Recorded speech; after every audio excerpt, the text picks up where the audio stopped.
Hello guys, welcome back to my YouTube channel, and today I am having my first ever tutorial video which will be on intravenous cannula. If you are a nursing student, an upcoming nursing student, a newly registered nurse, or just anyone who is curious about the medical professional, their practice and how they operate, this video is for you. So let's get right into the video.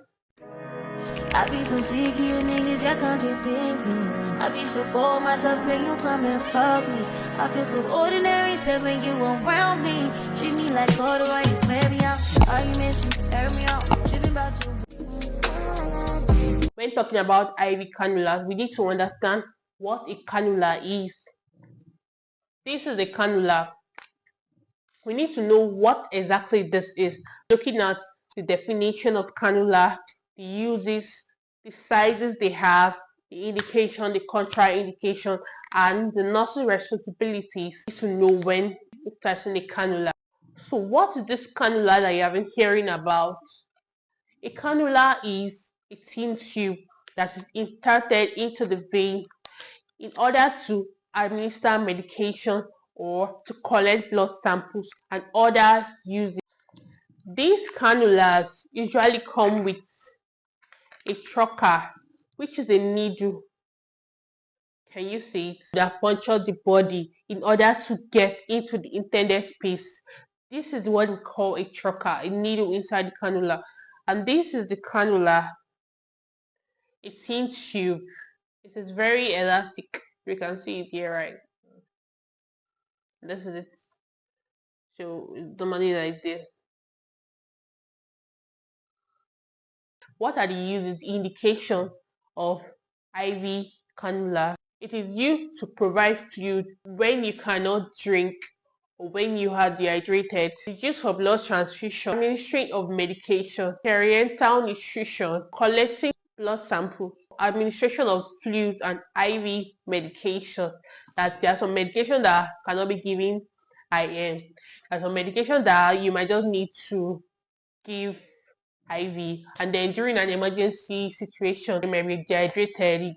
They might just insert the cannula and rush fluid into the vein. When talking about the size, it is important to note that the higher the gauge number, the smaller the size of cannula. So when talking about the different sizes of cannula, we are looking at the gauge, we are looking at the size, we are looking at the color, we are looking at the flow rates, we are looking at the diameter, the length, and the uses.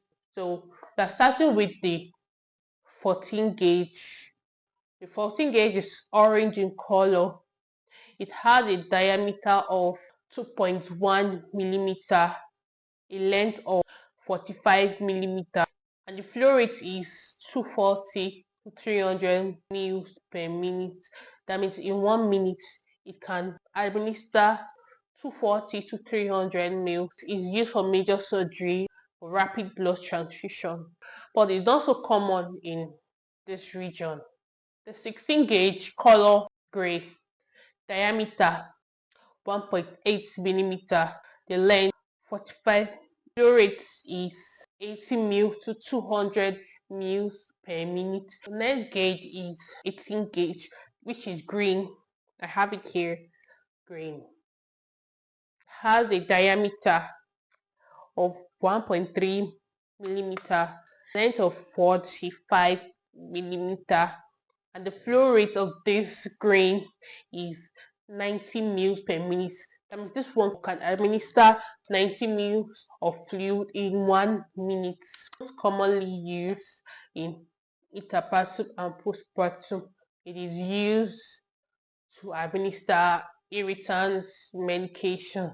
Then we are moving over. The 20 gauge is pink in color. I also have it here.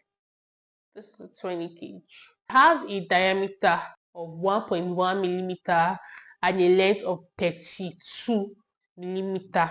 It has a flow rate of 60 ml per minute. This is one of the most commonly used in the hospital. This is what you will normally find for IV medication. Also use emergency management and general medication administration.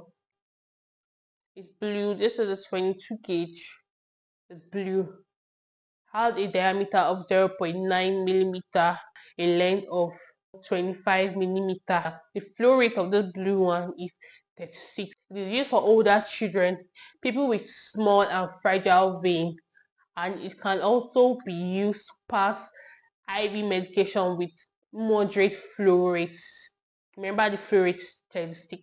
So any medication you need to rush, or any medication that needs to pass slowly, you can use this. It doesn't rush. Okay. Next we have the yellow, and this yellow is 24 gauge. 24 gauge. Yeah, this is the needle. Had a diameter of 0.7 millimeter. It had a length of 19 millimeter. A length of 19 millimeter here. The flow rate of this is 20 mils per minute. That means in 1 minute it can administer 20 mils of fluid. Okay. Mainly used for infants, toddlers, and surgeries among children. We use last but not the least is the 26 gauge. Personally, me, I've never seen this one in my life. It is purple. It is a bit smaller than this. It's a bit smaller than this yellow one, but they are a bit similar and they serve the same purpose. So this purple one has a diameter of 0.6 millimeter, length of 19 millimeter. The flow rate is 30 mils per minute. The other one is 20 mils per minute. It is used for infants and neonates, people that are in the incubator, or babies that were born prematurely and you need to pass IV fluids for them. They normally use this purple one. Or me personally, I've never seen this purple one.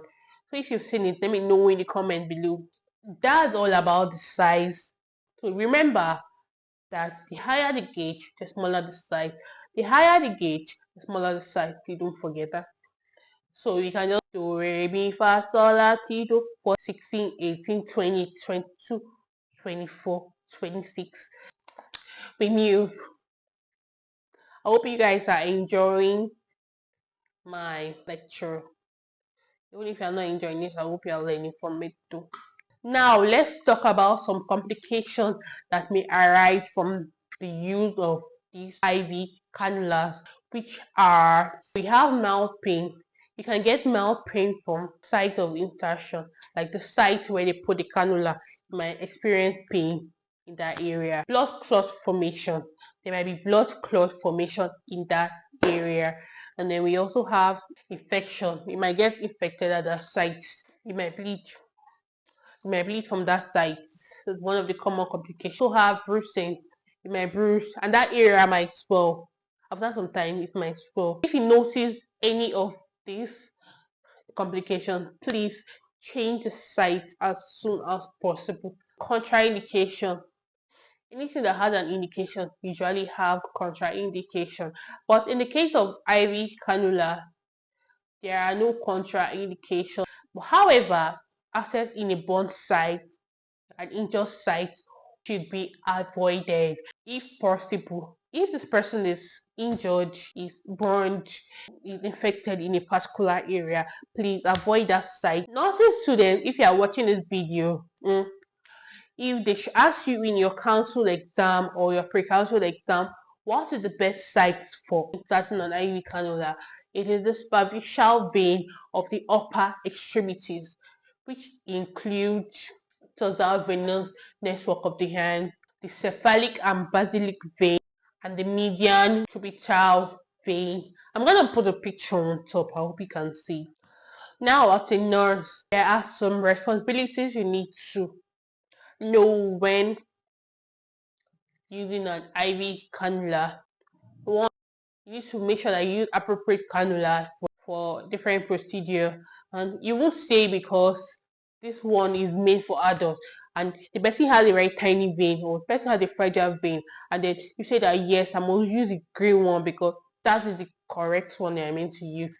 If the person has a short vein and that one is too long for it, you can go for a smaller size, or you can just go for the most appropriate one you get, and then you can apply anesthetic cream to that area 3 minutes before the insertion of the cannula. And then you can also reassure the patient, because most of these procedures are usually a bit painful. When they're pricking you needle, obviously you feel the pain. You can try to reassure the patient and explain the procedure, and make sure you tell the patient what exactly this is working for. You get? So these are some of the responsibilities you need to do. Make sure your patient is very comfortable. And if the patient complains of any slight pain, please change the site immediately. If the patient is having any slight discomfort, please remove and check another site for insertion. Anyways, we've come to the end of this video. In my next video, I'll be talking about IV cannulation, where we'll be talking about the requirements for inserting a cannula, the procedure, and the steps that's taken while inserting a cannula, along with the procedure that followed after. So, in conclusion, we've talked about the cannula, which is a small tube that's inserted into the vein, and then we talk about the uses, which is the indication. We talk about the sizes, the different sizes ranging from 14 to 26 gauge. We talk about the complication that might arise from using an IV cannula. We also talk about the contraindication, which I said there are no contraindications except the person is injured, infected, and burned. And there are other sites you can use. Please avoid that site if possible. Avoid that site, please. And then I hope you gain something, even if it's a little, from this video. Please do not forget to share, subscribe, like, and turn on the notification bell to know when I upload the next video, because it's going to be a wonderful ride for you. Okay, thank you for watching my video to the end. I love you all.